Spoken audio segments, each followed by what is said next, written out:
For many years, people have been fascinated by Stonehenge. Visitors have flocked there in their thousands. Today we are really lucky to have with us Kevin Rowan-Drewitt, who knows all about the subject of Stonehenge, and he's come today to talk to us about it. Welcome, Kevin. Hello. Hi. Oh, we're so pleased to have you today to talk on something as fascinating as Stonehenge, because we know that it's been around for thousands of years, but we don't really, the general public don't know too much about it, but as I say, there is a fascination in it. Now, you've studied for a long, long time, and I believe that you've visited it quite a few times as well. Yes, I've been. Right, if we can start with how many times you've been there. Well, I've been past it many times because in my youth, a long time ago, in the 60s, my mum and dad used to take me on holiday to Torquay, and in those days there wasn't the motorways, and we used to drive past Stonehenge on the A303, and I used to look at see the stones there on the hill, and be fascinated by what they were. I was only like 5 or 6, and I would ask my mum, what is that? And she would say, oh, that's just a load of old stones that some people put there years ago, the Romans or something, which of course is nonsense. It was built by the Beaker people that came to this country thousands of years ago. Okay. And they're a fascinating race because all we know about them is that they had these small beakers that they would bury alongside the stones, and that's why we call them the Beaker people. What do you mean, as in beakers? They are about this size. Oh, okay. About this size, and they would often have cremations inside them. Oh, right. Okay, so like little burial Yes. pots. So very similar to what the Egyptians would do when they Of a similar nature, yes. mummified a mummy, and they had their little pots with them. Oh, yeah, the canopic jars. Yes, it's different to that, but it's the same sort of thing. It's Okay. it's an offering to the site. So Stonehenge, how far does it go back? Because it's not just the stones itself, is it? There's actually other rings that go around it. That's right. Well, Stonehenge, the first building work that took place at Stonehenge was just at the end of the Ice Age, about 11,000 years ago. Wow. When 3 huge tree trunks were erected in what is now the car park.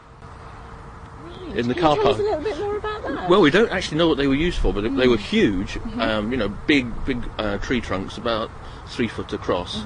They're now marked, where they stood, is now marked by big white circles. There's these 3 big white circles, and we think they might have been used for some sort of astronomical alignment, but we should never really know. So people going through the car park, is there anything written on these plaques, or they just? No, there's just these 3 So white people marks. just walk over. They probably think it's something for helicopters to look at or something. I don't know. Okay. Now, Stonehenge has a huge history, obviously, of the summer and winter solstices. If you can tell me how that links in. Right. Well, the reason that it's called Stonehenge is the henge is the ditch. That was the first thing that was created. That was created around 4,000 years ago, that sort of time. Then they moved 4 station stones, which are fascinating. Then they brought the blue stones. What's the blue stone? The blue stones come from the Preseli Mountains in Wales. There's a very good reason why they came from there, which is one of the big secrets of Stonehenge that I shall be telling you about. But after they built the blue stones, after they created a circle of them, they were then removed, and they brought in the big sarsen stones from the Marlborough Downs, about 20 miles to the north of Stonehenge. These are the huge stones that you see today, but obviously they weren't that shape originally. They were big, huge stones which were worked down into the shapes that they are now. When that sarsen circle was erected, and then the 5 big trilithons in the middle were built, and now it's the trilithon. The Great Trilithon is the thing that's aligned with the summer and winter solstice. The outside of the circles stands the heel stone, which is right by the road. Huge thing. It's called the Friar's Heel, as its proper name, which in Welsh means the ascending of the sun. Okay. And the clue to that is when you stand by the Great Trilithon in the centre of the circle and look towards the heel stone, at the summer solstice the sun rises behind it, and that's what all those thousands of people go there every summer solstice to watch. And And of course, any site that is aligned with the summer solstice is automatically aligned with the winter solstice as well, in reverse. If you stand at the Great Trilithon and look you're in the completely opposite direction at the winter solstice, the sun sets behind the Great Trilithon. Now you get a lot of people gathering up at Stonehenge. I don't know, can people still actually go in there on summer solstice?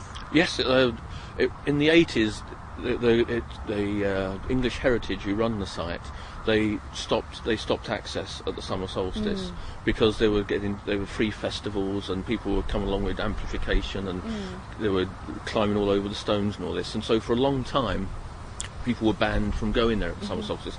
They would actively stop people. The police would stop people from going there and put them on a cut roundabout to celebrate the sun coming up and all this sort of nonsense. Not quite the same thing, is it? No, really? It's not the same thing at all. But that was the police alternative. And then a few years ago they opened up the access again now, and it's now free to go at the summer solstice. Okay.